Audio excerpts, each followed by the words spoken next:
رسول اللہ صلی اللہ علیہ وسلم نے فرمایا، کیا میں تم لوگوں کو سب سے بڑے گناہ نہ بتاؤں؟ 3 بار آپ نے اسی طرح فرمایا۔ صحابہ نے عرض کیا، ہاں یا رسول اللہ۔ آپ نے فرمایا، اللہ کا کسی کو شریک ٹھہرانا، ماں باپ کی نافرمانی کرنا۔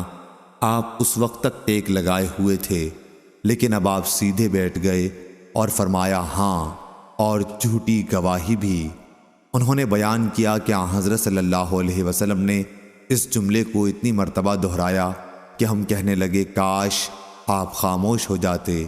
اسماعیل بن ابراہیم نے بیان کیا، ان سے جریری نے بیان کیا اور ان سے عبد الرحمن نے بیان کیا۔ صحیح بخاری حدیث نمبر 2654۔